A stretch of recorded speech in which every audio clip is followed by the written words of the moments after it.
for an adult audience. Loveline may contain sexually oriented content. Listener discretion is advised. Loveline with Adam Carolla and Dr. Drew. Hey, everybody, it's Loveline. I'm Adam. That's Dr. Drew. Phone number 1-800-LOVE-191. Dr. Drew, board-certified physician, addiction medicine specialist, and a dear friend, Kevin Nealon, in here tonight. Thank you for that, Browning. He's going to be performing at the Brea Improv, the original Improv. A lot of people don't know. A lot of people think just because a building was built 33 years later that it's not the original. The original car is moving the new building. Yeah. I think just because one was built, 1966, and the other one was built in the, 1990, 98, that it's not the original. It still has the original golden arches out front. Right. That means it's original. It is the original Brea Improv, and that's where Kevin Nealon will be there on the 28th. 28th through the 31st. That is it's this weekend, right? What's 31st? Is that Super Bowl? When's the Super Bowl? Sunday? What day is Sunday? it? Super Bowl Sunday. Is that the 31st? I have no idea. Hey. Yeah? Yes. And by the way, they can't Jeez, Annis must be back. Somebody screams into my headphones. Yeah, Annis is great. Oh, nice voice, Annis. Voice very cracking. nice. All right. I'm going to lose some money on that Super Bowl. Here's the number. Yeah, who are you betting on? Well, I am the cooler.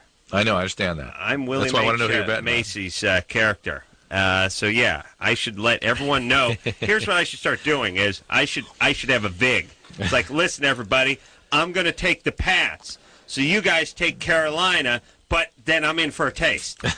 That's how I make my You're money. in for a taste. Is that like gambling talk? Yeah, I need to wet my beak. You understand? That would be a great thing, because I'm the only guy in the world I know who is lost after getting blackjack, playing the name. The name of the game is blackjack. Black got a king and ace dealt to me, and so did the dealer. So we played another hand, and I lost. You're like me. You probably pick the longest lines to get into. Yeah. The slowest moving lines, toll booths. Just know it's going to be the wrong line. Right. No, I'm cursed.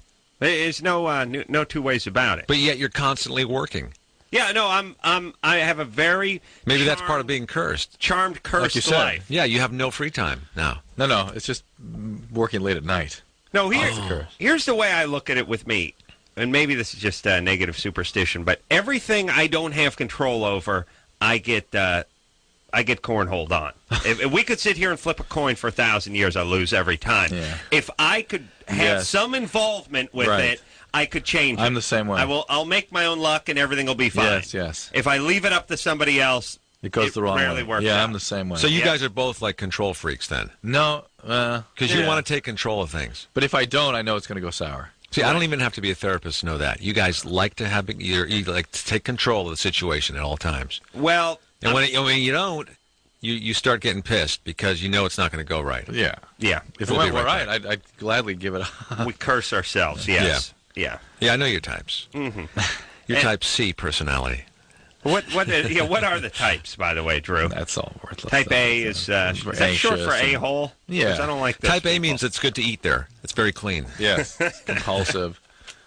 What are you going to be doing at the Brea Improv? Well, Adam, Kevin I'm glad you asked me that. Yeah. Good. What I'm going to be doing is some stand-up comedy. It's something that I started doing before I was on Saturday Night Live. It's something I did during and something I continue to do, and it's where my livelihood is. Mm-hmm. I'm a very funny young man. Yep. And people seem to be happy when they come and see me, and they seem to be happy when they leave. Kevin Still, to me, did my very favorite SNL skit was with Harvey Keitel in the men's room. My favorite one, too. That was Bathroom Attendant. So goddamn funny. And after I did that, Madonna was the singer on that week. We were all saying goodbyes, and she kind of came over to me and goes, "You could be my bathroom attendant anytime." Really? Yeah, in that voice. Yeah. You could have given it to Madonna? Well, I could have been a bathroom attendant. Give her some toilet, some TP when she was having a poop. Papers, cologne. Yeah, basically, Drew came in talking about that bit. I don't know, they must have rerun it. Yeah, I've seen it many times. Recently, but go ahead. But Harvey Keitel's sitting on the can in one of these like hotel bathrooms, basically. There's always those guys standing by the mirror with the change in the dish. Well, this crapper had no walls in it. It was just one room. And so there's Kevin Nealon standing there right next to him while he took a dump and offering him toilet paper. It was just holding it up for him. Just a small bathroom, like 4 feet by 4 feet, with a toilet and a sink. So funny. And imagine Harvey Keitel, right? He couldn't stop laughing. He had to use a newspaper to hide him. You could see the thing shaking. How many? And he really took a crap, too. No, that's nice. That's I wish I'd been there. Trivia. Yeah, that's theater. Yeah, had to be in the theater. Appreciate that. Not the well, whether he did or not. Right. Good point. He's still Touché. unloaded. Yeah. Good point. It was a honey bucket under the toilet. He's a method actor. What do you expect? I wonder. There must be more disease caused in those bathrooms that have the attendants because people don't want to wash their hands because they want to avoid the tip. Right. You're asking people not to wash their hands. Or to run out. People like me and Drew, and I suspect Kevin as well. Well, here's my theory on that, and I was thinking about that today as I came out of the bathroom at the airport. The amount of things that you have to touch. I mean, you're touching yourself, basically, when you go to the bathroom. These days, you don't touch anything. Yeah. Everything's automated. You touch maybe yourself. You touch your zipper. Right. You know what? They even have those toilets now that spray water up there. He has that at home. Do you really? I got the seat. Heated seat? Yeah. I got $5,000, right? No. It was a gift from Jimmy Kimmel and Daniel Kellison, one of the executive producers of the Man Show. And We'll explain why it's such an important instrument for you. My ass is. You got IBS, right? No, he's got fur. He doesn't have skin. I got a fair amount of hair down there. Does that go up your back too? Oh no. Well, halfway. It just No, it stops. doesn't go Stops back. at your waistline. Yeah. I've never seen that before. Well, you're gonna see it tonight. Half man, half goat kind of thing. You'll be my bathroom attendant. I'll show it to you tonight. But look. Anyway, Did you ever shave it? Here's the point. It's been done. It's been done. No, it's not as bad as Drew makes it out. Well, to the point is, swiping toilet paper through that is like using it to clean shag carpet. How dare you? All right, so we It's go to the perfectly toilet fine. seat. You have the that point because is, a spritz of water up the took-eye is a very enjoyable endeavor. It feels good to get it. You know what's nice? I'll tell you what it's nice for. When you take a long shower. Look at me, Kevin. When you take, I'm telling you, I don't need to look at you. I listen to you on the car radio. I never look at do you. that thing with your hands where you're Okay, here, steering them. I'm driving here. All right. Here's the thing. You take a long shower, and you realize once you step out of the shower, you got to go number 2. Then you take the dump, and you're feeling like, well, now I've only taken half a shower. Get back because in you're the just taking shower. a Duke. This is when the spraying toilet seat comes in. The problem with the spraying toilet seat is it really looks like something from a medical supply store. Yeah. And anyone who sees it at your house, they make a comment. It's usually this comment. It's sort of like, oh, did your grandmother stay with you? It's like right. tactically. They see it, they see old ass. Yeah. You see something with a hose and a keypad and that sort of weird flesh color and a hand railing, and you're going, old ass. Yeah. Old ass. I took a whiz of my grandmother's sort of extendo toilet with the big giant hole. Yeah, yes, glory hole. the funnel of love. Yeah, and yeah. I'm sort of looking at it and I'm thinking, let's see, do I have to put the seat up? And then if I do, I'm still kind of whizzing on the funnel part. And then I'm thinking, if that was my place, that funnel would be a disaster. Can you imagine that? Oh, I mean, you claw close. You have to use like a pool cue to get it cleaned out like every day. Yeah. Let me ask you something about your toilet. Mm-hmm. What is the flush capacity? How many gallons? I think 1.8 is whatever the. Is it do the job? Well, I am. What are your stools like, first of all? They're healthy. They're assertive without being pushy. Not solid? They have a nutty, fruity bouquet. Yeah, here's the deal. So look, 1.8 will do it. Mr. Hankey, 1.8 will do it for me. I am a huge fan, everybody, of the courtesy flush. Yeah. And a lot of people don't know this, but when you're in a public restroom, especially, or when you're just in a place where you don't want anyone to know about it, you just basically, as the Duke is going, time the flush. And get the first flush gets rid of everything. The first wave, right? And the second one is just a little Clean mop up. Yeah, Clean up. Yeah, that's nice. It's the Harvey Keitel Right. slot. Clean up. Well, I was just going to say that when you go to the bathroom in a public place, it's almost more germ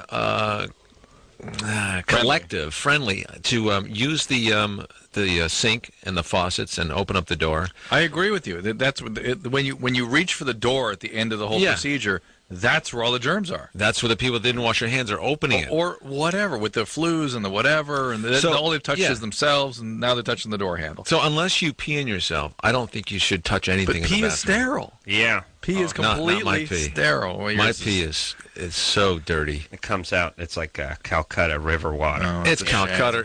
It's got like styrofoam floating in it. Syringes, fish, candy wrappers. It's like one of those school films from the 70s. Indians crying, smokestacks billowing by the balls. It's a disaster. Get that foam. Once in a while, I do have a very foamy urination. I'm always sort of impressed by it and curious. Where's that come from? That's from Guinness. You drink Guinness? Oh, will that do it? I think so, yeah. I'm going to try. My urine sometimes will be a little yellow in color. Is that bad? That's fine. We're It's a concentrated. very important thing. Yellow and clear sometimes. The bubbles are what concern me, because that could be a sign of like a vesiculo-rectal fistula or something. I think it's more. I think it's Are you peeing more out of the ass? velocity. It could be. No, I think it's just more pure velocity. I see. And sometimes there's a little soap left in the sink. Time for commercial. All right. We got to take a call. some calls. Yeah, how about Let me that? just say this really okay. quickly. Really quick, yes. Psychologically, I find it interesting about the bathroom attendant, which is, it doesn't matter how much money I make, there's something about me that sees a guy wanting money and wants me to put my head down and walk past him very quickly. It's instinct, and it comes out never stronger than at the strip club, where I will be sitting there for hours on end, balling up 20s, making them into origami swans and gliders, and trying to throw them in the asses of hookers, and throwing them at my friends, and buying like $30 mini bottles of champagne. Just dropped $866 in there. Going to the bathroom, the poor Jamaican guy wants to give me a mint. It's like $2. Like, F you, buddy. Yeah. Sorry, buddy. But if you showed a little skin, you might give him something.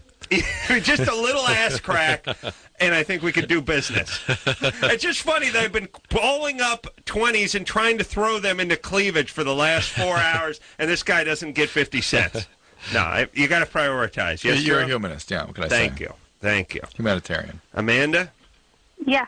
You're 17? Mm-hmm. What's up? I had some questions about herpes. All right, here we go. Okay, if I don't have any sores and he goes down on me, like, can he get it? Like, how sometimes you get it around your mouth and stuff? So you know that you have herpes? Well, I'm not sure. I'm planning on going on Saturday. What's that mean? Do you have it or not? Well, they can't tell you unless you actually have an outbreak, okay? They can't? Okay. No, it's really hard to tell. That's the predictive value of the blood tests are really pretty bad. This is where my dogs come in. You're sniffing dogs. You're Dogs herpes could tell. sniffing Dogs would know. Can't they do like a swab or something? They can do swab, but you may not always be producing virus. The only really reliable way to do it is if you see something that looks like herpes, you think it is, they swab it, and that confirms it. Yeah. So you go in there with everything clean, and that's going to be kind of a difficult diagnosis to make. And, yeah, if you do have it, whether or not you have an outbreak, somebody puts their penis or their mouth down there, yes, you can give it to him or her.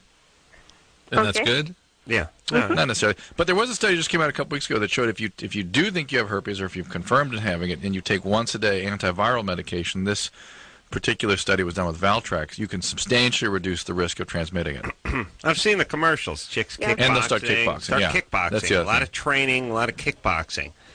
No TV watching. Kevin's not impressed. Oh. Yeah, I'm just saying. You ever see those herpes medication commercials? There's always chicks taking control, like karate chopping, kickboxing, working out, always running. Yeah, a lot of running. They're toughening up. They're overcoming. Right. Never blowing some Shriner who blew into town. It's like what you really should be doing is having sex with a strange guy, shouldn't you? To really show your empowerment. Yeah, it's like, hey, this medication works so good. I'm just going to randomly yank a guy out of the subway and F him on a park bench. That's how good this works. Wow. You know what I'm saying? That'd be turning women into men. Well, I'm just saying, instead of doing Tai Chi with Sting, maybe you should be having sex with your boyfriend, unprotected sex, like showing the condom still in the wrapper on the nightstand in the foreground while you're riding on top of it, you know what I mean? Yeah. With confidence. It's kind of like those commercials where they had the sanitary napkins, where you could ride a horse, you can do all that stuff, And they didn't even talk about the sanitary. Adam, once again, really when you're showing moving. people, when you're showing the jack off, I don't have the to people move my having hand. sex moves, you don't actually have to act it out for us. Yeah, I know. No, it's okay. I know your words are very descriptive. I get it. Right. And the viewers can't see you humping the table. But here. you know, like if I started talking about pie, how you would start salivating. Yeah. You start talking about. If I start talking about jacking on, my hand starts moving. How did this happen? I bear witness. As God is my witness, that's in fact what happens. Manny, 18. Manny, yeah. Yeah, I had a question to Dr. Drew. Yeah. It's about cocaine. Mm-hmm. I was in Vegas and I had a quarter ounce of cocaine and I did a bunch. I did probably like a little less than half. Yeah. But my heart started racing really fast and my whole left side went numb. Uh-huh. And I want to know why it did that. It's good stuff. Did it stay numb for a long time? Yeah, I used it for a long time. I used it since I was... No, how long did the left side numbness last? You never know what you're talking about. I know. It lasted about like 4 or 5 hours. Were you weak on that side also? Could you walk? No, every time I stood up, my heart hurt, under my pit hurt, just my whole left side. Well, man, I do suggest you get a medical evaluation. Yeah, here's the deal with cocaine. Most likely to cause a seizure, likely to cause a stroke, likely to cause a heart attack. And you may have had any combination of those things of what you're describing. The left-sided weakness usually is caused by a deficiency of blood supply to the right side of the brain in the probably motor and sensory area, which is what a stroke is. But for the grace of God, the blood supply returned in your case, and now you're okay. One of the reasons you get a stroke is you have a big heart attack, a clot forms in the inner surface of the heart, and then migrates to the head. I mean, that might have been what happened. Are you saying that he should not continue to do cocaine? That's not what I heard. I haven't gotten that yet. Oh. But, and the other thing is maybe deal with your addictive disease. But before that, I think we got to deal with the medical problems. It's very common to damage the inner surface of the heart, the valve, and strokes and seizure, and intracranial bleeding, too. How much for a gram these days? He's dead. Manny? For a gram? I don't know, really. You never bought anything so small. What are you talking about? The quarter ounce cost me $300. Quarter ounce, is that 2 8-balls? Is an 8-ball an 1/8 ounce? Yeah. Can you still get a lot of women if you have cocaine? No. I don't know. I think it's too cheap. You know, you can't because it doesn't get hard. It sucks. Yeah, Your penis didn't get hard. Oh, I see. Now you're telling me $300 for a quarter, which is 2 8-balls. Kind of. Kind of. All right. And it's like 3.8 grams per 8-ball or something like that. I really wouldn't know. I'm sorry, Adam. All right, buddy. You gotta be a math major I had a to second come at question. it. Yep. About nutmeg. I just heard it gets you high. Is that true? Yeah, nutmeg would cause a large dose of nutmeg will cause a hallucination. Not as good as the Coke, by the way. Morning glory seeds. There are other things, but all hallucinations, all substances that cause hallucinations as a result of their direct effect seem to have brain-damaging properties through something we call excitotoxicity. You know what's nice? A little fresh nutmeg grated on some eggnog. Yeah. Really good. Yeah. Underrated. No. Kids today don't know about it. Nutmeg is good on everything. People don't know that. People don't know about nutmeg. No. Nutmeg needs to get a publicist. Needs to go like at that Starbucks by the chocolate or something. You know, a little bit Someone on top needs to of do something with nutmeg. Isn't there a nutmeg state? Is There that should be. Connecticut? Vermont? I think New it Hampshire or is. something like that? It's not Connecticut. It's is it? Arizona. I'm looking it up. Nutmeg state. Yeah. It's got to be somewhere cold. Find a nutmeg I state. think it's New England. That's New England. Somewhere in there. And let's get a board going like they did with eggs. You know what I mean? Nutmeg board or milk? Yeah, eggs. Nutmeg is something for everybody? Eggs, great campaign. The incredible edible eggs. Like, really, you want to underline edible in your food, huh? As if that's a big selling point. Like, edible. Now I'm getting nervous. Yeah, but you remember it. That's true. There you go. And then there were eggs. Give them a break. I like that. Yeah. I give it a 6. All right. Let's talk to. I got to get into Coke. I got to get into after Coke. the break. How cheap Right now, is start the Coke? callers. How cheap is Coke? By It's the down. way, Yeah, it's down. Well, It's it's got to cheap. compete with speed, which has become I know, very but popular. when I was making $7 an hour, it was like $140 a gram. Now I'm literally a millionaire, and it's like $25 a gram, which would, in the equivalent, be like 50 cents for me. I gotta get into. They give Coke. it in gift bags now. Baskets. Baskets. Yeah, Baskets. The Grammys. It's Oh, all. yeah. That's why they call it the Grammys. Hey, Amy, Yes. you get a scooter and a Walkman and a 8-ball. Yeah. Sounds like What's a up, weekend. Amy? Yeah. No, you guys are hilarious. Anyway, so my question, are you ready? Yeah. Okay, Dr. Drew, I was wondering, is there's got to be some kind of way for me to distinguish between this really high sex drive that I have, if it's normal, if it's, I'm young, if it has anything to do with the fact that I have a child, or if it doesn't have anything to do with that, and I'm just not normal. All right, hold on. Let's examine it a little bit. Having the child would not be something that would be associated with this. In fact, usually after a child's sex drive kind of drops off a bit. but how old is the kid? Because She'll be 5 in April, so she's almost... All right, so you got pregnant when you were 15, which suggests that I you're... said more of the lifestyle. Yeah, very sexually active early, and so... Abuse. My thought process immediately goes to sexual addiction, sexual compulsivity, which means trauma in childhood. Yes. Were you sexually abused or physically abused in childhood? No, not at all. Mm-hmm. Then the other flip side of that is bipolar illness. Now, have you ever had manic depression in your family? My sister is supposedly bipolar, but that's not been confirmed to me, so... All right, well, obviously somebody who knows what they're doing has given her that diagnosis, and that means it's in your family. It's always a subtle FU when the family members don't buy whatever. I know. She says she has Epstein-Barr virus, but I know Connie's no count. I like when the family doesn't buy your diagnosis, and they're right. You shouldn't. Well, but it's just bipolar, it's though. just a good, good FU. Her admitting to it has nothing to do with whether she has it or not. Well, true.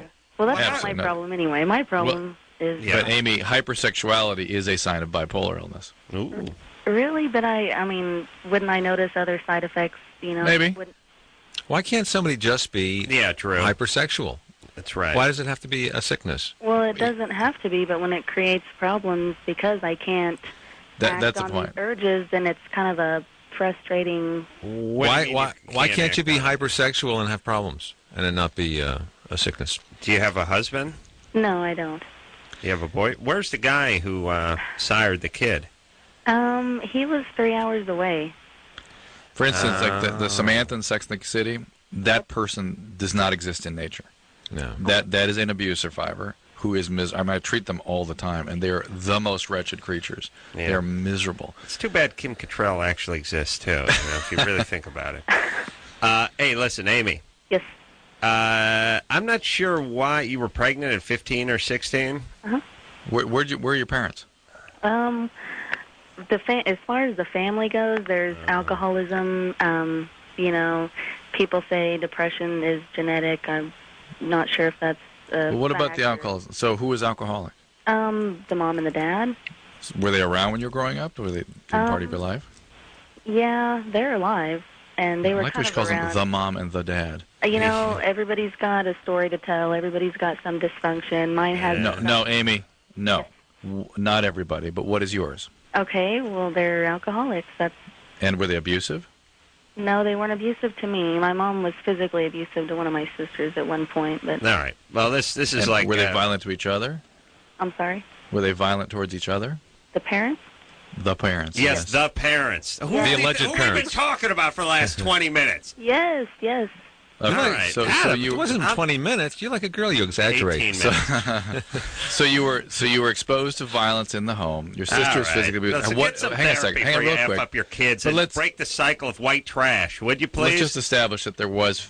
How old were you when you lost your virginity? 9. 14. And you had no sexual contact prior to that. No. Yeah, that was a long pause right there. Okay, hold on. Let me talk because I'm getting mad at Amy because Amy's angry, and I always get angry when someone's angry. Yeah. It brings it out in me. Right. Amy. But really, when they're abuse survivors, you become abusive. Yes, because they bring it out in me. Your family's horrible. Okay. Right. Okay, I fine. And That creates- you're angry at them. You're angry at men. You're angry at everybody. Fine. You're going to screw your kid up royally. Forget focusing on the sexuality part. Focus on the therapeutic part. You got to get yourself into some therapy and some counseling. Come from a horrible, broken family with alcoholism. Get into Al-Anon. Al-Anon, are you an addict yourself? You No, think? I'm not. Okay, All get right. some Al-Anon. Get into Al-Anon Get a sponsor or get a therapist. Before you F your kid up anymore and So they you're go off telling and me have that some because horrible my- relationship. You're telling me that because my family... Yes. No, we're telling you not to focus on the sex Just drive. go to Al-Anon We've and unearthed shut a up. ton of other more serious material here. Just go look. Dr. Drew, let me ask you something.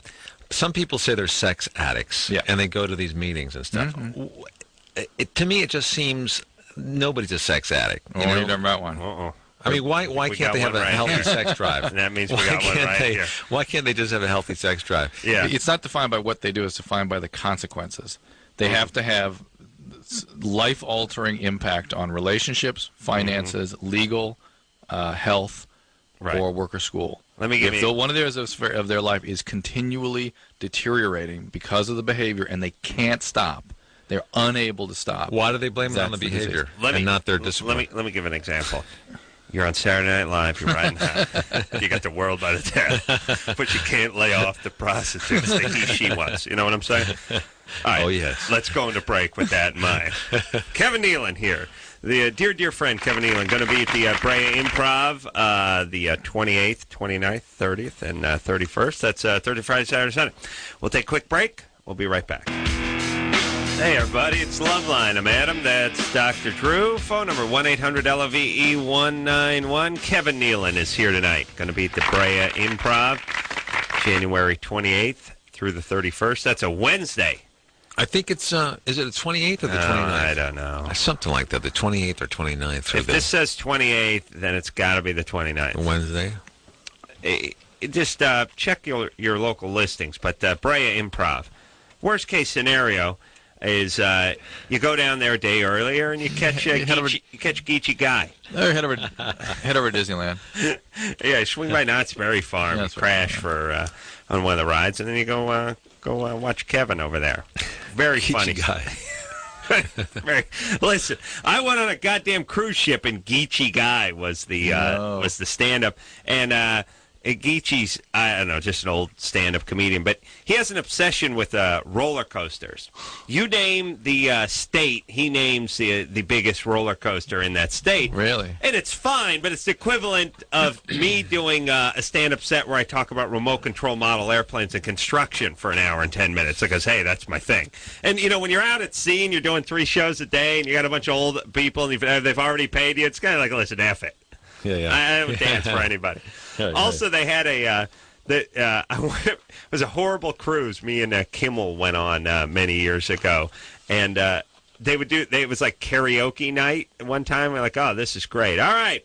So here's how they would do the karaoke thing. You'd go sign up for songs. You'd go sit down, and they'd go, is Jimmy Kimmel in the house? Jimmy Kimmel, come on up here, Jimmy. And you'd raise your hand. You'd come running up there, and the guy'd lean over to you and he'd go, "Yeah, we don't have any Huey Lewis. Sit down." And you'd sit down, you know. And but he'd call it like he was calling you up on stage. And after about the 3rd time of them calling you up and then telling you they didn't have what they had and telling you to sit down, just realized that not the best way to run it. Probably. No. I was driving to Vegas once, and I stopped at this old truck stop in the middle of nowhere, and it was I guess it was a Chinese restaurant, and in the back they had a little TV and they were doing karaoke, and it was just like maybe 1 or 2 Chinese families back there just loving it, watching the TV and singing to it in the middle of nowhere. And there's maybe 3 diners in there. Wow. And they do this all day. What's up, Drew, with the Asian culture? Yeah, did you see Lost in Translation yet? No, I have not seen that yet. We ask even more questions. Super demure, super quiet, lots of bowing, lots of reverence, and then belting out "Hell Is for Children" by Pat Benatar and grinding up rhino horns so they can F a virgin. Yeah. Which is it? Which one are you, fellas?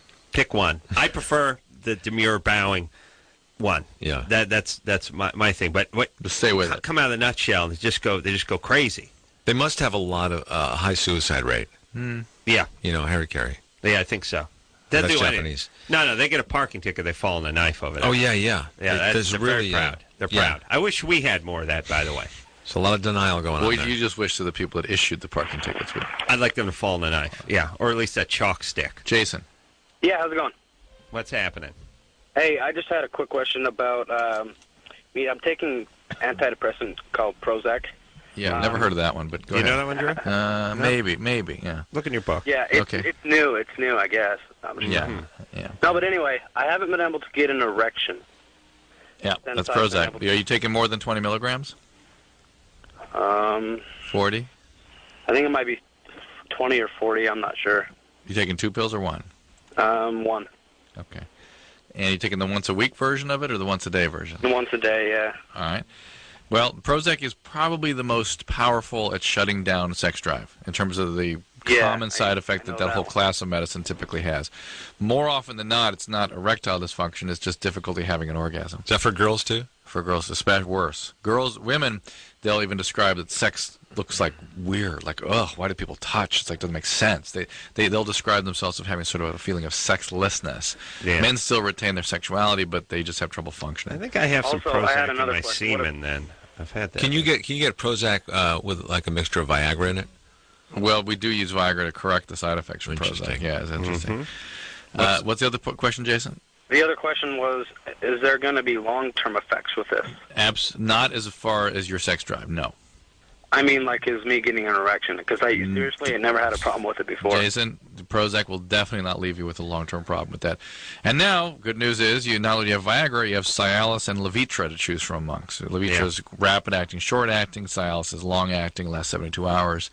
And then you've got your Viagra, lasts about 4 hours. So Cialis, more the name of a sort of moderately priced Toyota than a... that or like a Solenterate pill. or something, doesn't it? It seems like it should be like a shellfish. It's not a... Yeah.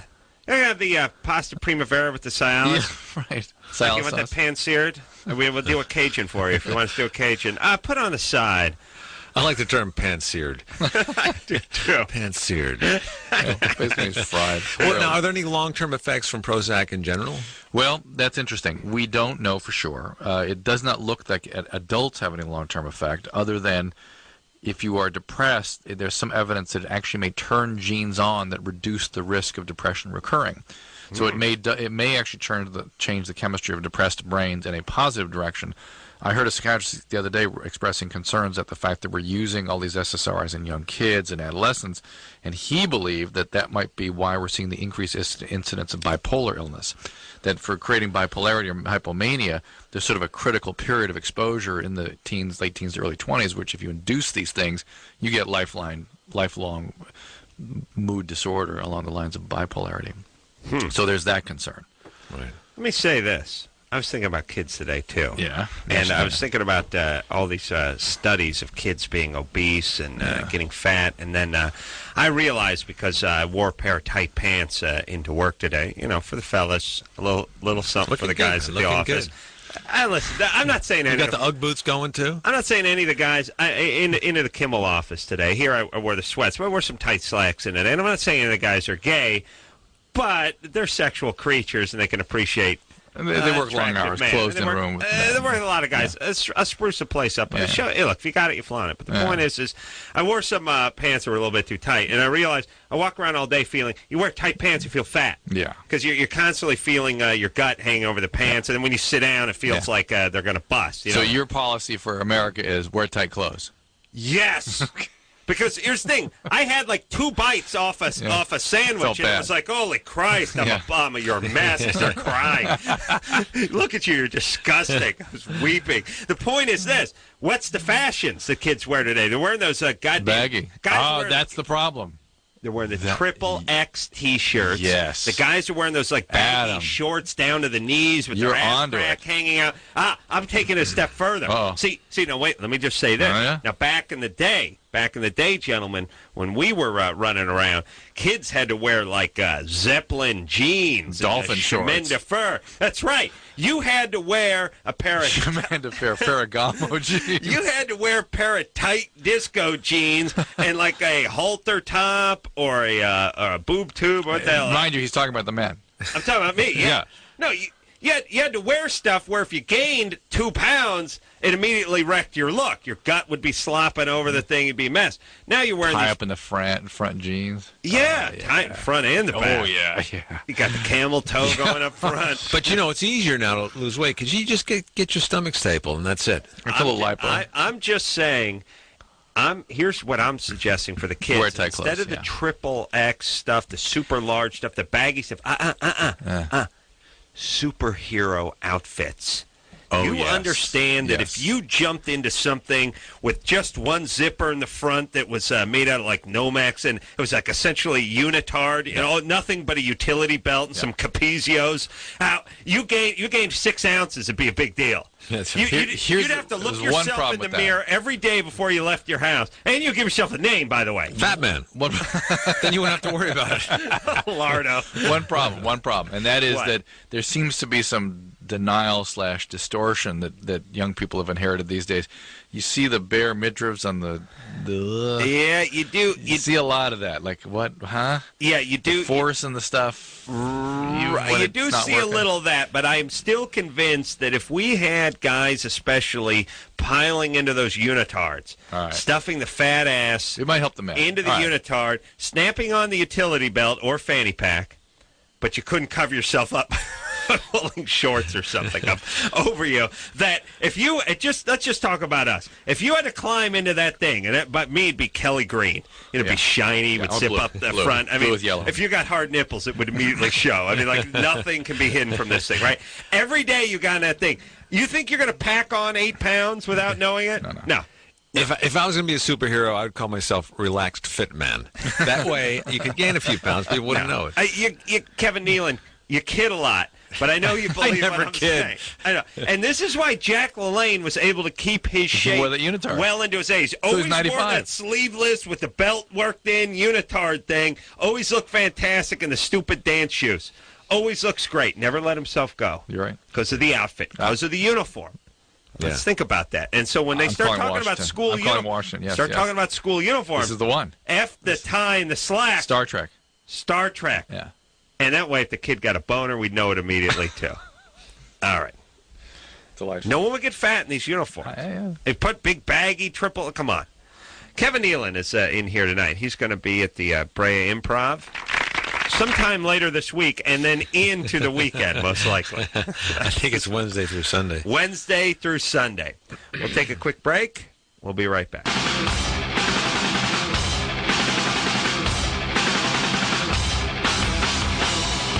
It's the Loveline. I'm Adam. That's Dr. Drew. Phone number 1-800-LVE-191.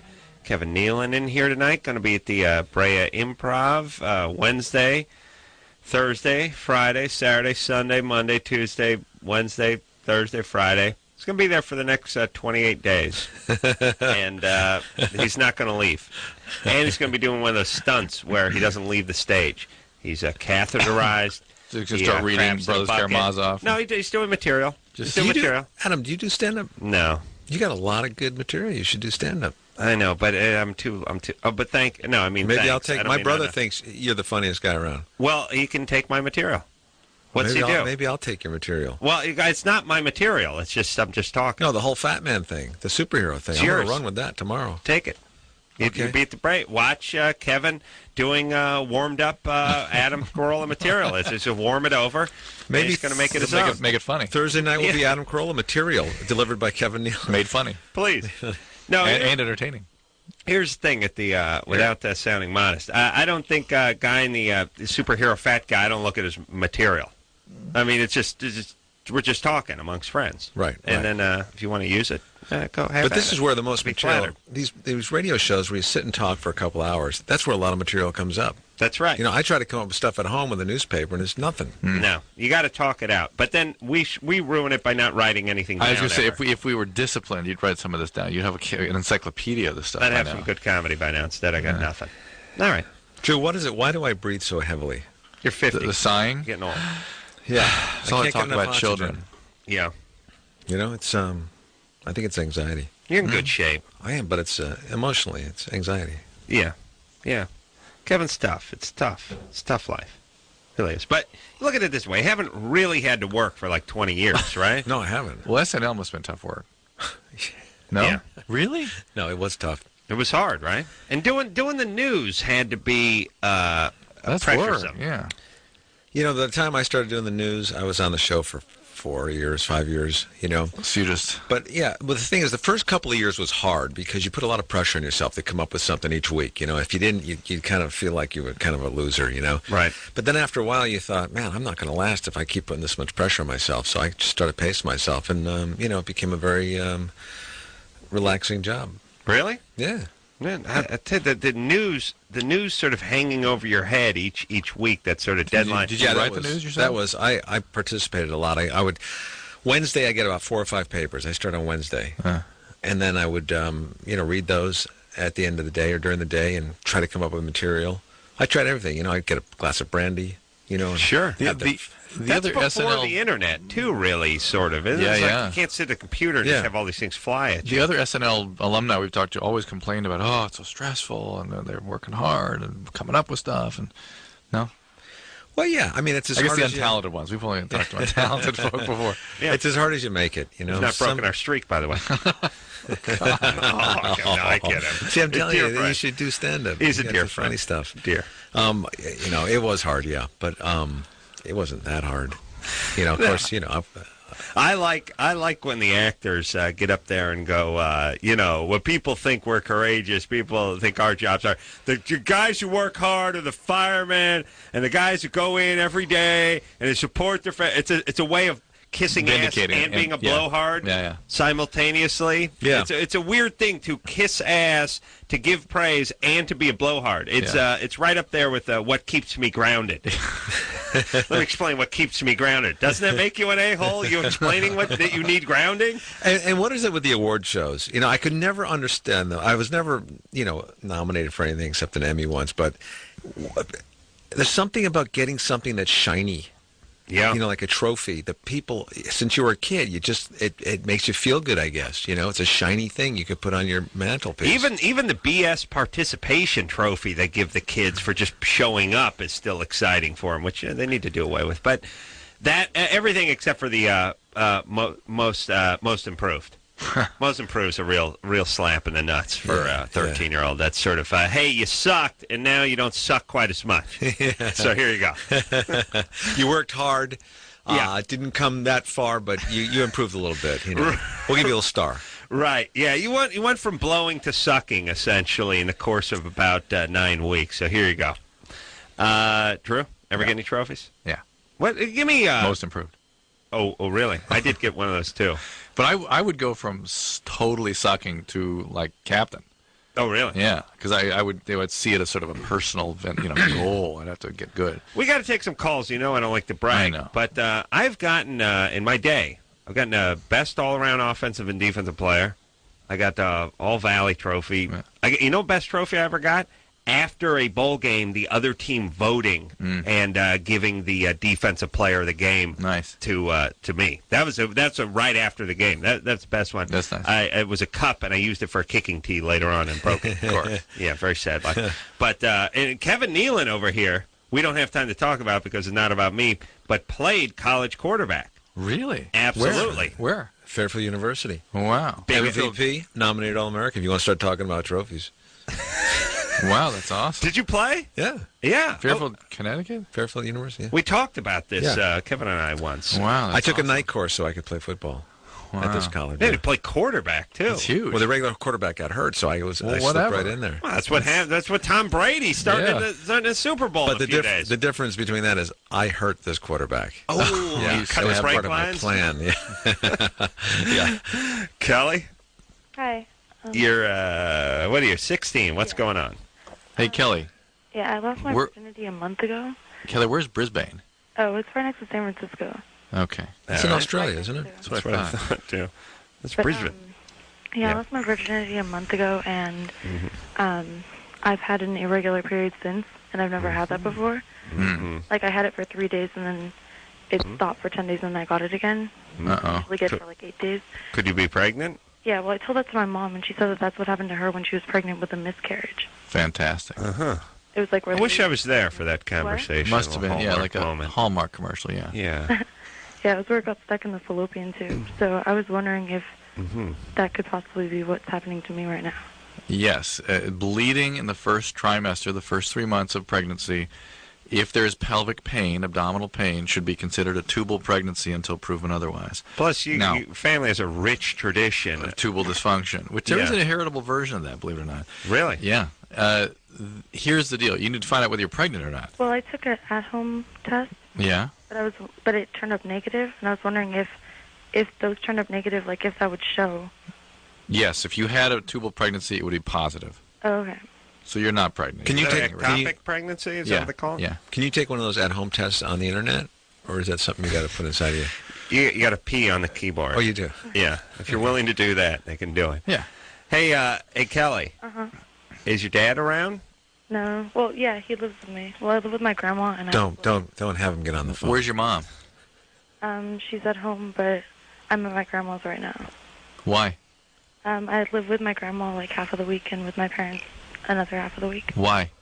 To go to a better high school. Oh, okay. All right. Finally, legitimate reason to live with the grandma. All right. Better homeschool. Yeah. Hey, Kelly. Uh-huh.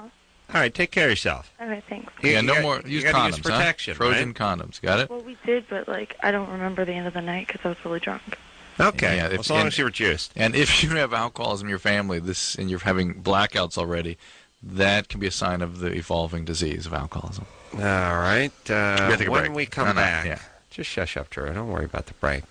Dan? Yeah, hey, Adam Yeah. and Drew. I called a few weeks ago. I'm bisexual, Right. but I'm meeting my girlfriend's parents this weekend, and their parents are extremely religious, and I am atheist. Don't believe in God. I can't stand him. Can't stand God, huh? Should I tell them? Hold on a second. I would argue if he doesn't exist, how can you dislike him? Exactly. Okay, hold on a second, Dan. Dan's going to make an ass of himself in front of his new potential parent. One way or another. We'll take a quick break. Kevin Nealon here, going to be at the Bray Improv this week and this weekend, and we'll be right back after this.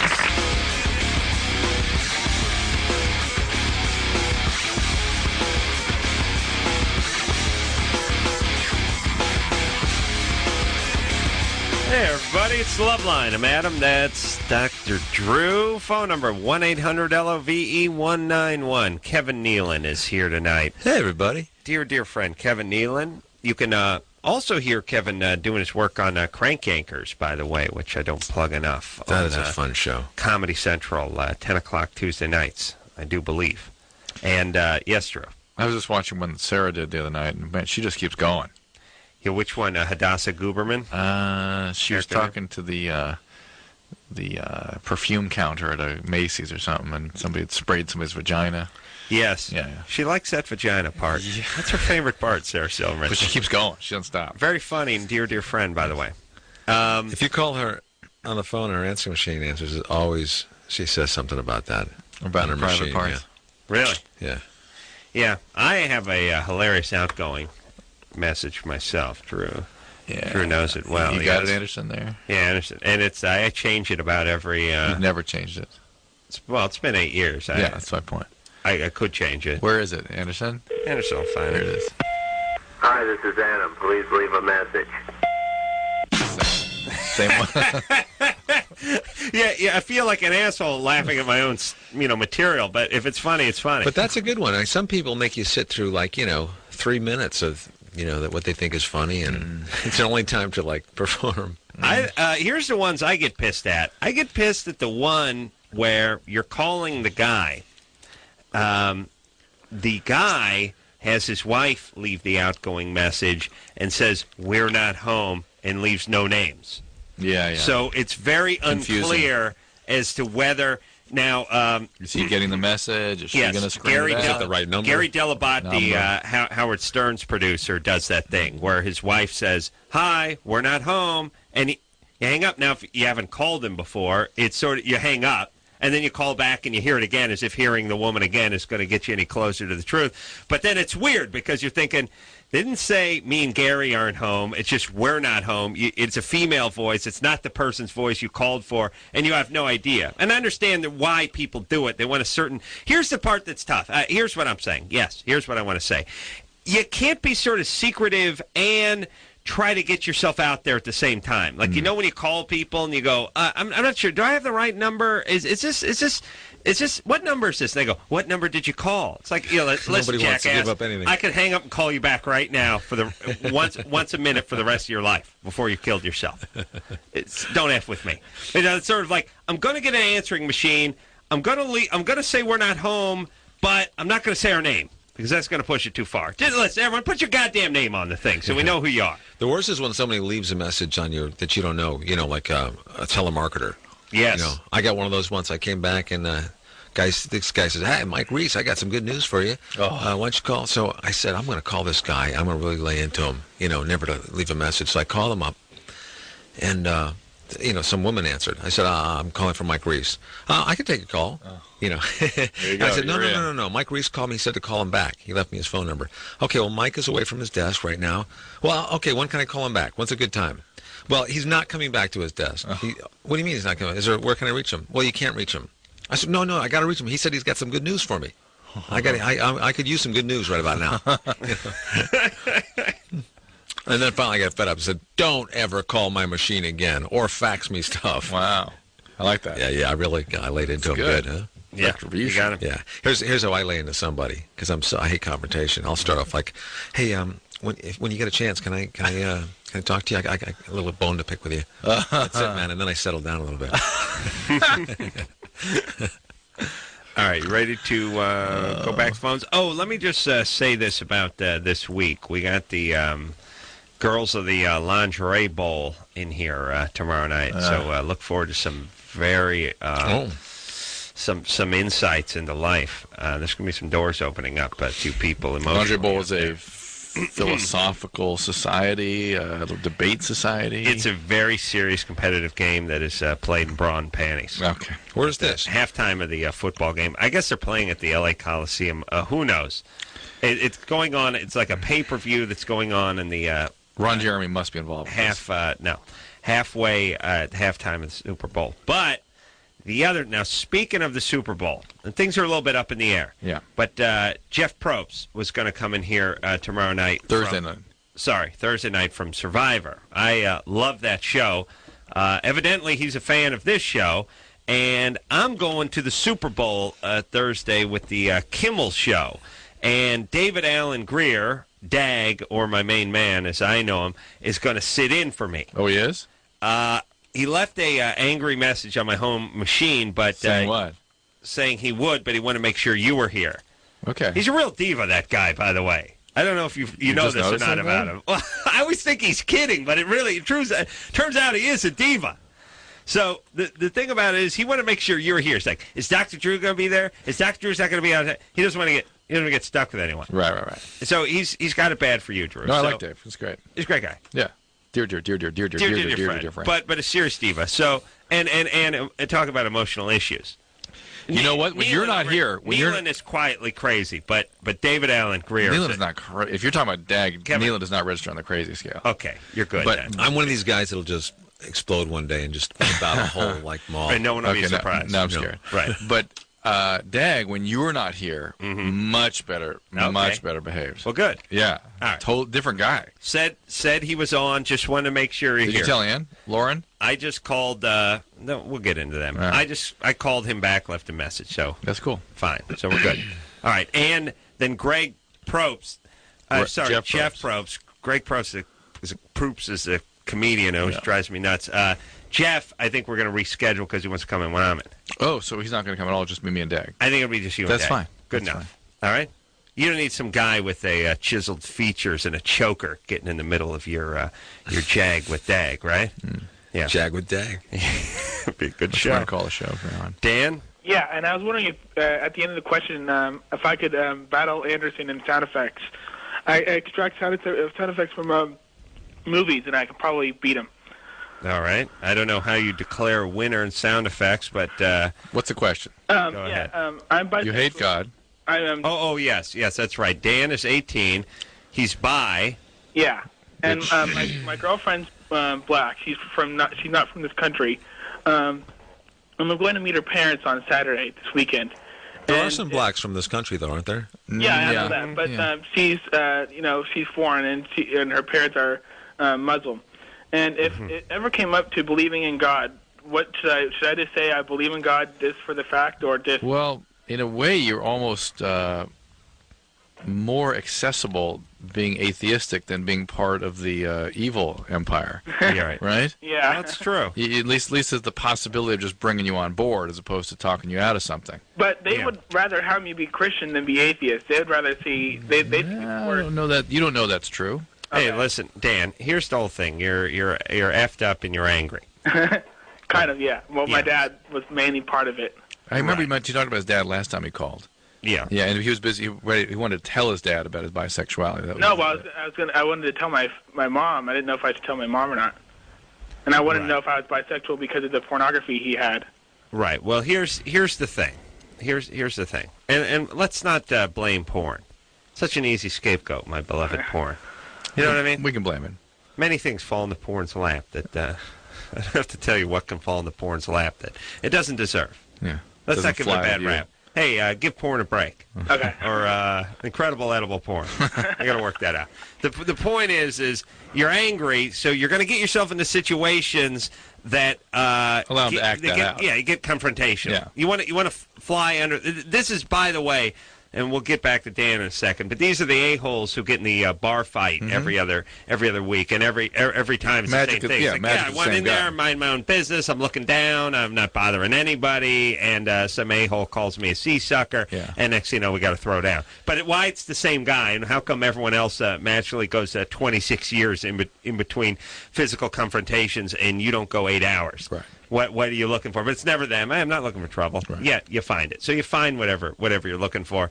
Dan, if I went over to their house, they wouldn't know I was an atheist. If Dan goes over to the house, they're going to know about it. Well, here's one of the things he can do by creating chaos in this relationship is continue on the bye-bye route. Yes. And bye-bye to the girlfriend. Right. Yeah, well, my girlfriend knows that I'm bi, and she has no problem with that. But I can. Yeah, but I'm just saying that you can sort of create your own future by sabotaging this relationship, and then look back and go, oh, chicks, that never works out. I can never have that. Now I'm going to stick with guys. Well, I've had a steady relationship right now, and I've never done drugs. I've never gotten in a fight.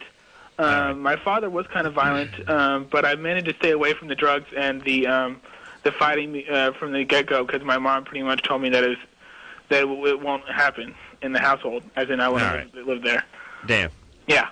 Let's get to the sound effect. Yeah, okay, I got it all lined up, and you ready to go? You know what, though? I'm not feeling anything like this. Right? I don't even know where I am right now, guys. What do you got? What's the matter? Oh, ready? No, no, relax, dude. Dan. Hold on, Dan. Anderson has full-blown AIDS. No, I have full-blown HIV. That's what I heard. I know we're supposed to talk about it, but what do you have there? No, I've been at camp all weekend, and it's been a tough weekend, and I'm AIDS very camp. tired. You been sick, or you been tired? You tired? I'm like 3 hours of sleep the last 5 nights. What kind of camp? Rape. He goes to a cancer. It's Camp Good Times. Camp Ronald McDonald for Good Times. Kids with cancer. Okay. Takes kids in.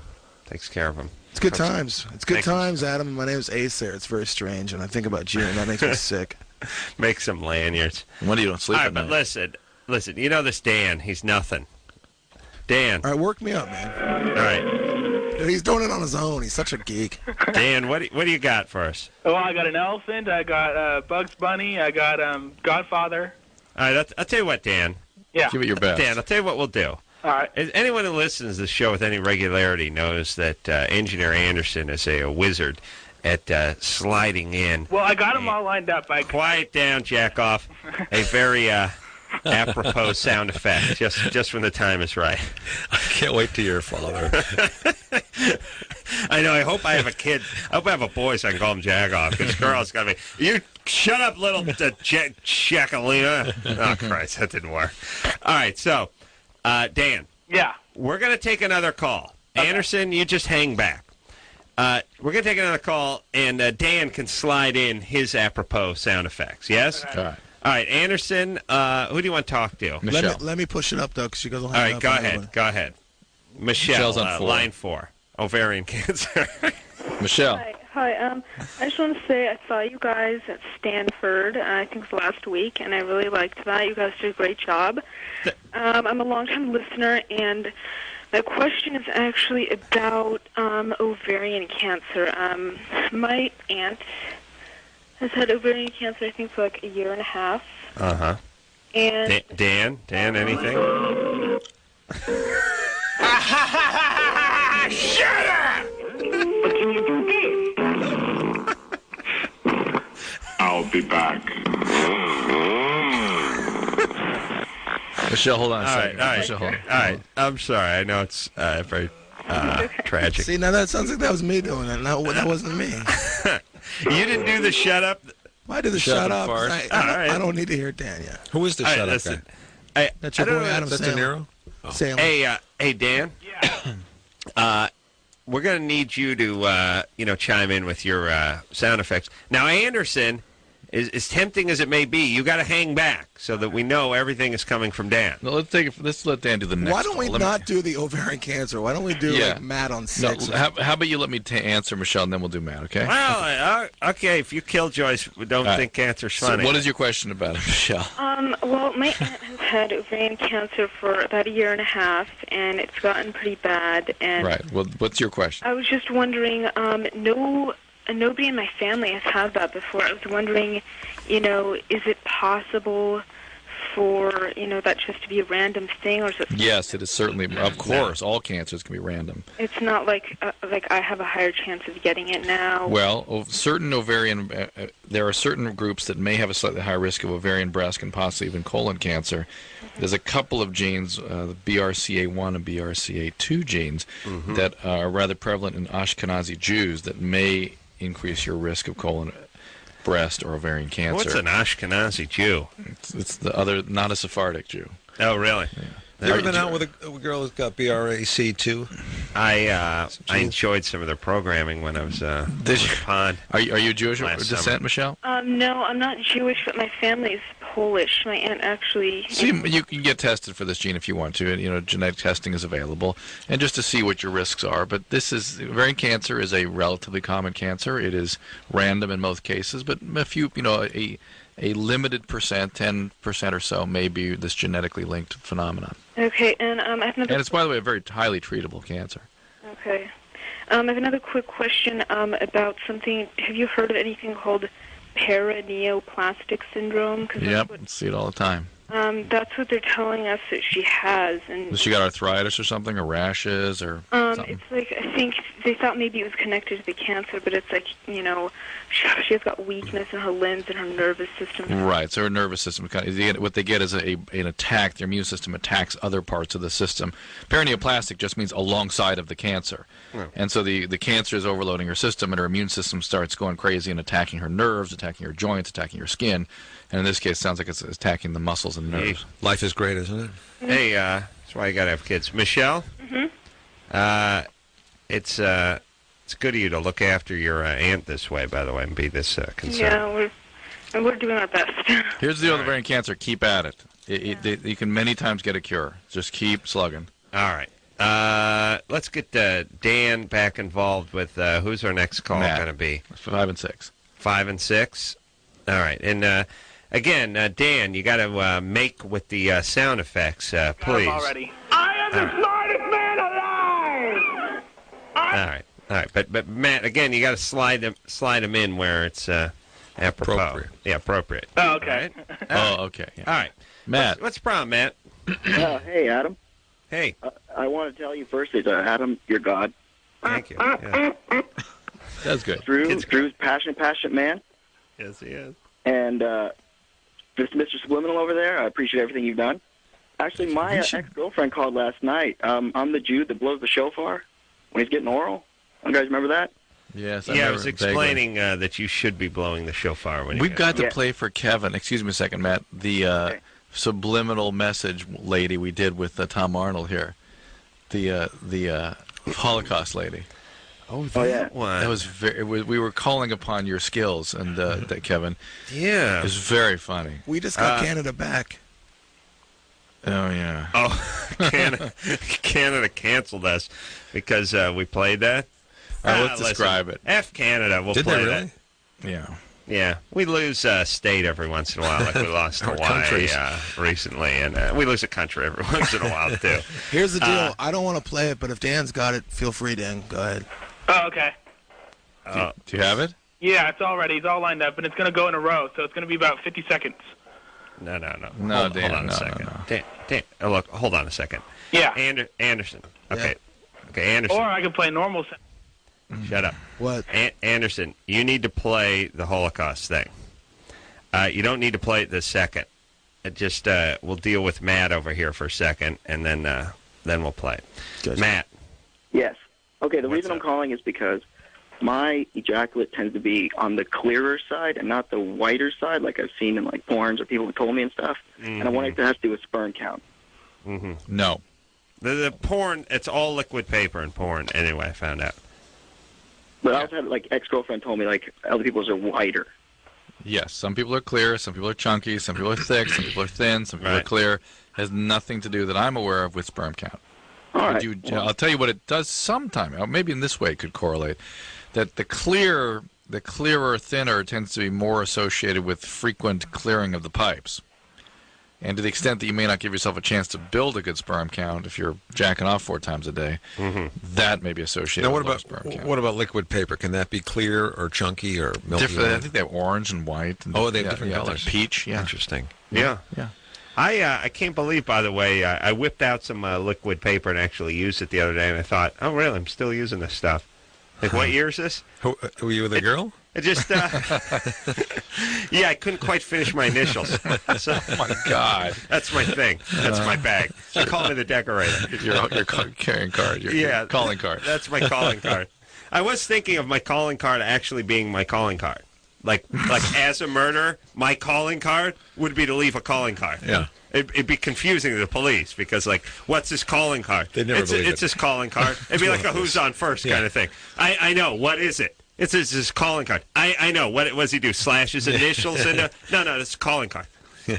Actually leaves one. Yeah. All right. All right. Now I don't feel like hearing that stupid Holocaust call, but do you want to hear that? No. All right. Here's what happened. See, because it's bad to bring stuff up and then... but just was tell it, because it's a funny story. I'll do it as quickly as I can. And this is the legendary subliminal man that Kevin Nealon developed. I don't know if you developed that on Saturday Night Live, for Saturday Night Live, or you had that before in your bag of goods? That was... I picked that up from a guy named Ed Peck, who was a character actor in Hollywood when he first came out here. He used to do shows like The Vernon Shirley and those kind of things. He had a really deep voice who talked like that. He'd do a thing called tagging, where he'd be talking to a waitress, and he'd fit in these little profanities here and there, and she wouldn't know it, but he would tell me, he was going to do it, like, well, I'll tell you what, sweetheart, I think I'll have the French fries, bitch, and you'll also give me the hamburger, whore, and I don't think I'll take any ketchup with that, slut. So that was the impetus for Subliminal Man. Well, we had a she was a phone sex operator call the show, and her thing was the guys were getting off too fast. So she wasn't making any money. So I said, quite honestly, the problem with you phone sex operators is you do a little too good a job.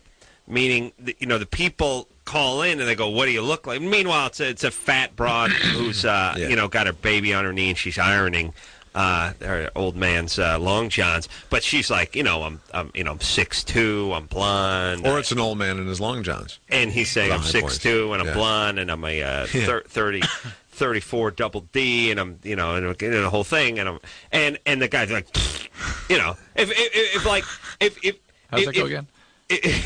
No, here's what these women should be saying. They should be saying, Look, I ain't no prize. I'm not going to lie to you. I'm not a Victoria's Secret model. Otherwise, I wouldn't be doing phone sex for a living. But I'm a good, solid 7. And because of low self-esteem, I got into this business. And I'll tell you, I can beat a guy off street style. I can suck a golf ball through a beaker. Through a piece of Bunsen burner hose. I'm amazing. That would get me off. That I could buy. It's the super fantasy stuff. But anyway, guys getting off too fast. So I said, look, why don't you subliminally work in some negative stuff to stop them in their masturbation? So you go like, oh, baby, you are so hot, Cancer. And car accident. Right. And so at a certain point, I said, so it was like, oh, I am so wet, Holocaust. That and so she didn't know what subliminal was. So we had to explain that. And she didn't know what the Holocaust was. Actually, what happened was Adam goes, work in the Holocaust. She's like, yeah, but we're like, Holocaust? She's like, no. Yeah. What? So I said, look, let's do it. I said, look, just work in the Holocaust. You explained what the Holocaust was. Subliminally. Explain what it was to her. A horrible, and tragic, awful experience that we want you to work into this conversation. Work it in and do it subliminally. This, by the way, is the subliminal message the Canadians missed.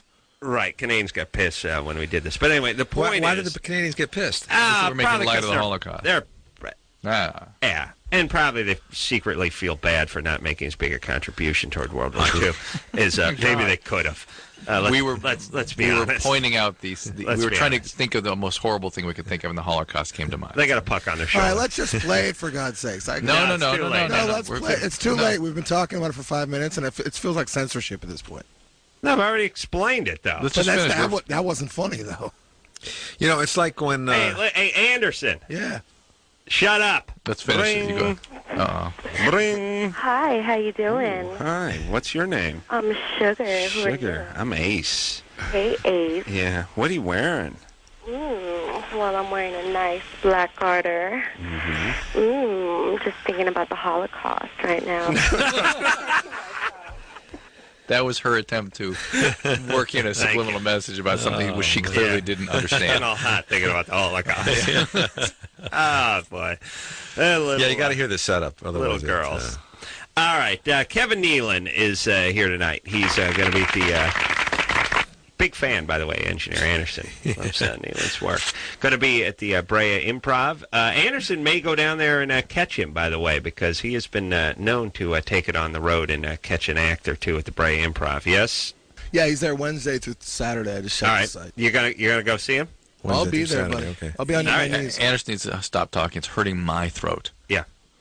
All right, Anderson, stop talking. Okay. We'll take a quick break. We'll be right back. Hey, everybody, it's Loveline. I'm Adam. That's Dr. Drew. Kevin Nealon is here tonight.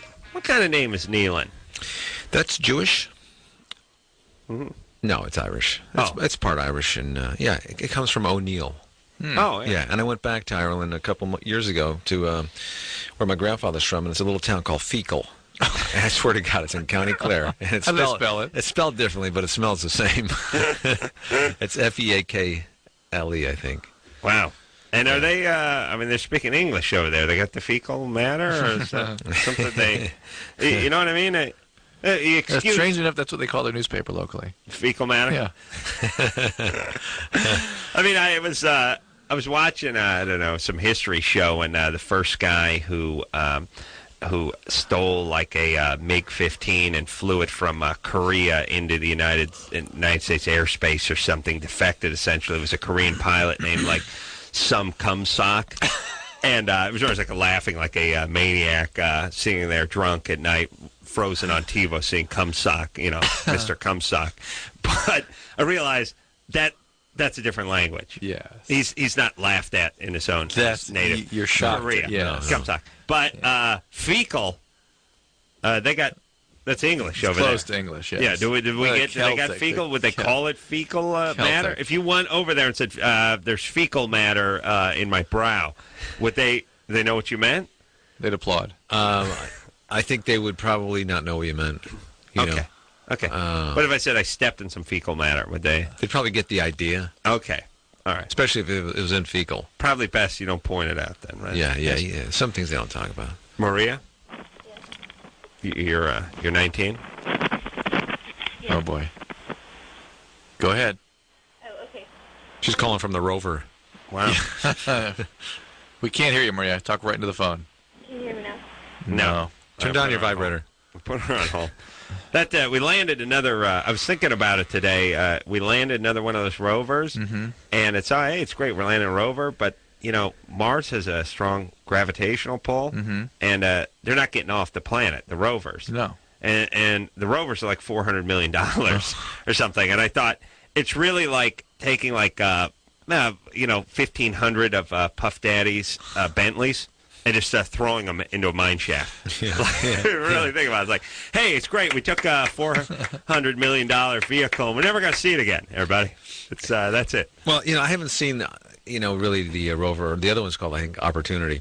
Right. But, when the Hummers came out, the Humvees, they made a car after that, the Hummer, which, Schwarzenegger made popular. Now, I wonder if they'll do that with the Rover and stuff, make a car after that, like a... Well, the Land Rover will probably take advantage of it and make the but Mars the Rover. Opportunity. The Opportunity. Yeah. Right. The VW Opportunity. Yeah. It's like... The Op. VW, it's got a passenger seat that reclines and full for, date raping. The Ford Op. The Ford Op. John? Yeah. You're 20? Yes. What's that? Wow, John likes pot. No, I don't like pot. Actually, I stopped smoking pot. Yeah, well, you did like it. What's that? Yeah. So anyways, dude, I was calling about salvia. My buddy was like, he wanted to do mushrooms, but he doesn't want to get into that, like, big of a drug. Mm-hmm. And people were telling him that, like, salvia is kind of like mushrooms. What is salvia, Drew? Salvia divinorum is a plant that has hallucinogenic properties. They're very powerful when it's smoked, particularly. We don't know the full effect. There's been some deaths reported from it. There's been brain damage reported from it. It's a poorly understood and considered dangerous drug. Now, what about MDMA? MDMA is ecstasy, and that's it's well known to call. I mean, it's not just ecstasy, though, is it? Well, MDA is maybe what you're thinking of, which is a more powerful hallucinogenic, related to MDMA. MDMA is what I'm talking about. MDMA is ecstasy. Yeah, it's just that's what it is. That's ecstasy. That's the name. That's the common name for MDMA is ecstasy, and it is damages limbic area. All this stuff does similar kinds of things. The current research suggests that those things that make you feel super euphoric do that as a result of causing a sudden tremendous outflow of neurochemicals in the mood centers in the brain. The problem is those chemicals are used to being packaged very tightly in the cells, and when you release them, they turn to free radicals and destroy the cells. So when there's extra physiologic stimulation of the brain cells, the actual neurotransmitters become the devastating, destructive force in the brain and kill brain cells and rip through big parts of the brain. Yeah. And then I see them a few years later with chronic depressions, needing shock therapy and the whole But thing. how many more cells would that kill than, like, say, a fifth of vodka?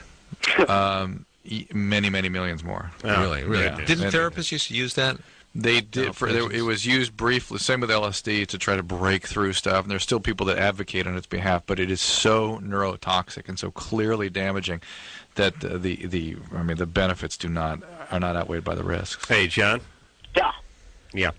All righty there. Well, there you go, buddy. What do you want to do for a living when you're older? I want to go into crime scene investigation for the FBI. No. You got to have a lot of yellow tape for that. Yeah, FBI is not going to be too happy with this history. They look at things pretty carefully.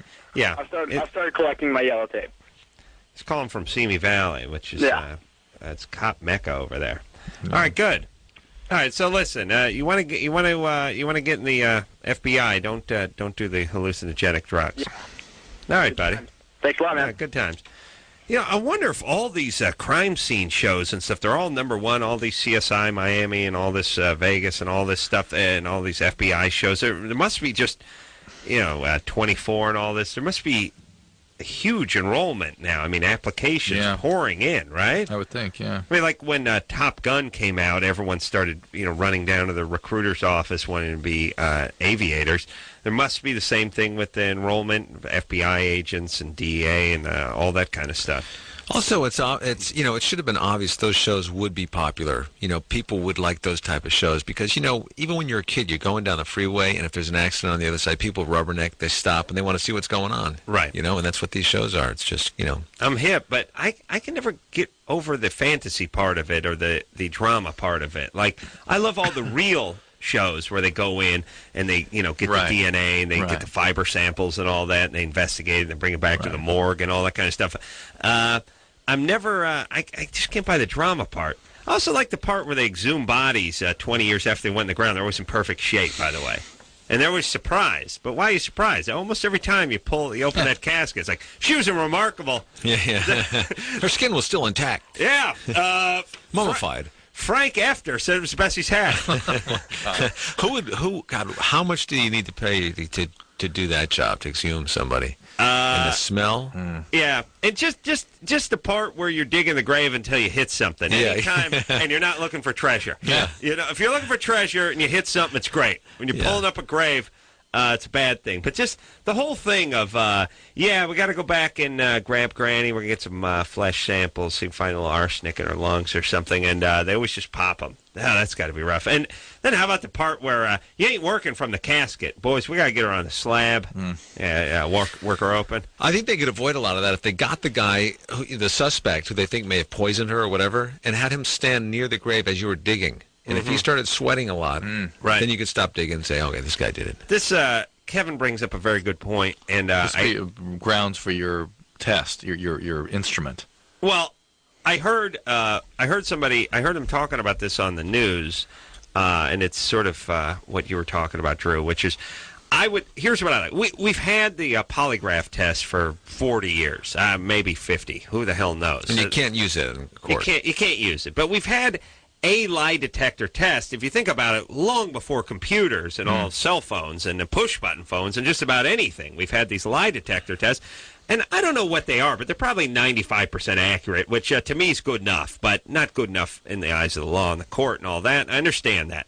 But now with computers and scientists and all that, what we know about the brain now that we didn't know so many years ago, if we all just focused, if the world scientists focus and neurosurgeons just focused on a device, I don't know if it read retina, if it did retina scanning, whatever it did, hook a couple electrodes up, and what it is it's a lie detector, and it's irrefutable. That's it. Science is now caught up to the human mind, and if you're lying, you're lying. And we've tested 1 million people, and every one of them, it's come out conclusively. Kind of like a DNA lie detector. Right, Yeah. Right. Now, no more court battle. Michael Jackson, gone. Robert Blake, gone. OJ, gone. It's all gone. It's no more. It's no more change of venue. It's no more court. The stenographers out of business. The courtroom sketch artists out of business. Which has got to be the greatest gig in the world, which is, we have cameras, we're not allowing them in the courtroom, but you go ahead and draw. And then what we'll do is we'll hold your drawing up to a camera. There you go. Yeah. Really? And do you think they make the people stay in the courtroom later if he can't finish it? You got to just stay there for them. Hold that pose. Get the witness for 1 second. Here. That's it. Just think about that concept for a second. By the way, that's why I can't get high on mushrooms anymore, which is no cameras in the courtroom. A guy who draws so good, it's like having the camera in a courtroom, and then he holds it up to the camera once he gets out of the courtroom. Really? How about we just let the guy with the camera in at a certain point? Okay, but the point is all gone. All gone. And these fiascos, these millions and millions of dollars, and plus these horrible, wretched attorneys laughing all the way to their Malibu mansions. It's all gone. It's all. You catch Robert Blake, you catch OJ, you catch Scott Peterson, whoever it is. Even if it's Senator what's his name, with Chandra Levy, whatever it is, whoever it is, pow, you're in and out. You're in and out that afternoon. We all know. No speculation, no court reporters, no nothing. Whatever it is, we're done. That would be nice. It'd be nice. And they're talking about this technology now at the airport. Oh. Which is, if you think about it, and think about this, we're trying to figure out all the possible ways somebody could hurt us using an aircraft, right? It's like, is he got a shoe bomb? Does he have a pencil, a knife? Is he got a sharpened pencil he's going to stab somebody with? Like, is he bringing a knife? Is he bringing a bomb? Is he a madman? Is he going to open the hatch? What's he going to do? We're trying to screen it all out. Well, obviously, if it's a woman who claims to be pregnant, it's all TNT in there, it's going to be a little hard to work out and if a woman wants to shove 2 sticks of dynamite up her coos and get on an airplane, she's going to get away with it. Here's the new thing they're talking about now. It's this like retinal scan thing that just basically says, are you up to anything? And if you're up to anything, it registers. That's good. That's what you need, right? So instead of stripping down and spreading your cheeks and giving them your toenail clippers and all that kind of stuff, you just pull up, you pop your head into this thing, and it tells you. Is this guy getting? And they just screen those people. That's all. Yeah. Does he have business? Oh no, just screen everyone. Everyone just pop. No, but I mean the people that are up to something doesn't mean they're guilty. I say they're just up to something. Now we screen you carefully. Look, do you have business in New York, or are you trying to blow the plane up? Yeah. And then we'll pull you out. Fine, we don't have to strip down. Yeah. Huh? Yeah. Huh? I'm up for that. And then, God willing, it will become culturally entrenched, and we'll move it to the courtroom. God willing. I've heard something about the eye scans thing, but is that true? They're going to start doing that? They're getting to that. They're getting to that point, and that's fine because the part, and I'm sure, for every measure, somebody came up with a spear 2 million years ago, and somebody invented a shield 10 minutes later, and we just kept escalating that way. Someone's going to come up with some sort of brain implant that shuts that off eventually. Hopefully the terrorist countries or wherever our enemies aren't that capable. But the point is much better way to stop crime than to try to search them and imagine every possible way they might do some damage to us. And by the way, here's the deal. The righteous, nothing to fear. Mm-hmm.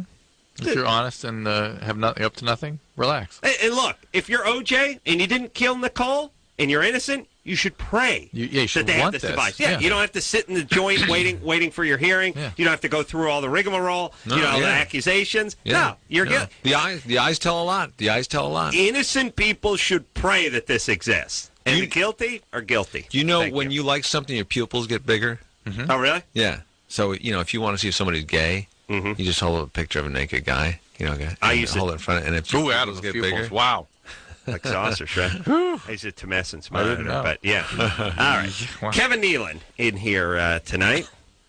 And by the way, this is my idea. This the eye scanner?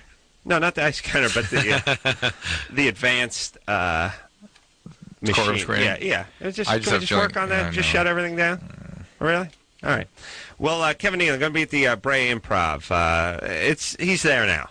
Just leave now. I'll be doing some stand-up comedy, Adam. You leave, and he'll be there when you get there. All right. I don't even know where Bray is. You'll find it. 57. You follow the trail of 57? jokes. 57 freeway. We'll take a quick break. I don't even know where 57 is. We'll be right back.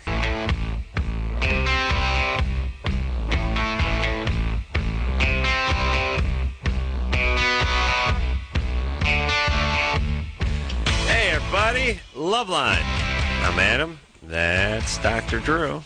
Kevin Nealon, dear friend. Hey, everybody. Dear friend. Kevin Nealon in tonight. You can find him on Crank Yankers, by the way. Fantastic show. I also have a Comedy website, Central. too, Adam. Yeah, website. Yeah, kevinnealon.com. It'll let you know where I'm going to be, etc. He's going to be at the Bray Improv Wednesday, Thursday, Friday, Saturday, and Sunday. Wow. Saturday. Doesn't say Sunday. Saturday. Good. You don't want to be doing that during the Super Bowl. Ah. Yeah. Drew. That's right. Good point. Drew, don't. And by the way, Drew, I'm going to watch the game. Don't slap me in the face by showing up on Sunday night not watching the Super Bowl. I'm watching the game. I know, but you're very half-assed about it, very leisurely. Like, Drew, did you watch Super Bowl every year? And you're like, who's in it? No. I watched, the blue guys. I watched it last year pretty I was rooting for the blue diligently. team. I saw some of it. I saw the I first watched those quarter. games. That one guy. You're like a chick describing a football game, Drew. Last few years I've been more into college football. That's all. No, I've been a pro. Where do you guys watch the game? Not together. Not together. He goes to every goddamn Super Bowl parties. No, he goes to the Super Bowl. I go to the Super Bowl oftentimes, but I watch the games over at Jimmy's house. You've been to like the last 4 Super Bowls. Yeah, but Sunday football over at Jimmy's. He's got a big screen, and then I installed 2 flat screens next to the big screen that can be split. So you watch it's five not channels. the picture-in-picture. They're split down the middle, so you watch 5 games. This is like the Caesar's Palace it's sports room. room. It's like a sports book in there. Yeah. Big guys we don't know smoking cigars. Us yelling down in front. Pete Rose is there. Pete's there. Pete's there with that crazy Peckerwood haircut he has, and a stupid rope gold chain bracelet. And oh my God! I saw that guy at a restaurant. Like he looks like a high schooler who won the lottery from Michigan. It's just like just wearing a bad like Gucci jumpsuit and holding one of those man purses. By all accounts, is a tremendous age. Every time I've seen him, it's been in a sports book. Fantastic. No gambling problem. Amanda. Yeah. Sleeping. You're 15. You all right? Yeah. Fine. What's up, baby doll? I was just wondering if there's like any. Well, I've been with this guy Johnny for like 2 weeks now, and I know that he's been cheating on me because a bunch of my friends said they've talked to him and said that he was using me for sex. Now, here's an interesting twist on the bringing the name up. This was not bringing the name up because it's bogus. This is bringing the name up because, goddamn it, I'm gonna get back at this guy. I want him to hear that I'm talking about him on the radio, and that I know he's up to something. Right. And here's the thing, by the way, Johnny is going to break your heart. He's going to cheat on you. John, probably not. Jonathan, could be gay. Yeah. First of all, how do we know this is not a name that she's using instead of the real name? Because we can feel it. We know. Let's ask her. I bet she's using a fake name. For herself or for him? No, for Johnny. No, that's his name. See, I told you. No, she wants him to hear. She wants him to know that she's talking about it and she's on to him. Yeah. She's bad. Hey, Amanda? Mm-hmm. All right, so break up with him. How old is he? He's going to be 17. All right, come on. There's a big age difference. Forget it. Not a big one, but just break up. Forget it. Listen, all you're going to learn that all guys are interested in having sex with you, and that's their primary motivation for being with you. That doesn't mean they're bad guys. It doesn't mean it's necessarily what they have to have in order to be in a relationship, but that's going to be their primary motivation. Right. The 17, 18, 9-year-old, that's going to be their motivation. And your job is to sort of sort through the guys that are just interested in that and those that are interested in that and you in a relationship. Well, I have another question. One of my best childhood guy friends, we've really gotten really close over the past couple of years. And he said that he didn't want to get together right now because he was afraid of commitment. And he's not much. I think he's going to be 15. Yeah, he doesn't want to get it right now because all you talk to him about is Johnny. Yeah. No, I don't talk to him about Johnny at all. Okay. But, the reason he's your friend is he's attracted to you. No. Listen, he's not into you. No. I think he's giving a little bluff, a double negative. He's not even 15 yet. Okay? Yeah. When you're not even 15 and you're hot for a chick, you're in. You're not doing that. I'm too busy right now beating off and doodling on a peachy phone. But aren't you think maybe he's saying, no, I couldn't do it right now. I'm really into it. I couldn't do it right now just to see what she says. See what she goes, oh, but I'd love to. Okay. Do you think he likes you? Do you think he has liked you for the time you've known him? well, I've known him since we were like 5. I've known him for a really long time, but... What's his name? His name's Michael. That's a fake name right there. Kevin knows. He's got a crystal ball, and he was hit on the head with All right, it. look, but you got to clarify what Michael's up to. I suspect the reason he's your friend is that he is attracted to you. If he is, and you open the door, he will fly through. If not, forget it. He's not into it. True. Let me crap on your point for just 1 second. As you know, I'm always right. Yeah. Yes, they've been friends since 5, though. So I know. they're sort of neighborhood people or whatever. But he's stuck around. Yeah, but sometimes that works that way. You stay in the same grade. You move on, and your folks are friends or whatever. So friends at age 5 does not mean he's hot for you necessarily. When a 14, 15-year-old guy all of a sudden befriends you, he has a crush on you. Oh, yes. That you got to know. Friends since 5 saying, I'm not really ready for a relationship right now, maybe telling you, hey, I'm really into you. Guy's been pining for a number of years. Yeah. That door opens. He's in. He's in. Thank you. Drew agrees? Yeah. Yes, he does. Adam Genius? Yes, he is. Kevin Nealon. Funny, dear friend. Going to be at the Brea Improv this weekend and a little bit before that. We'll be right back after this.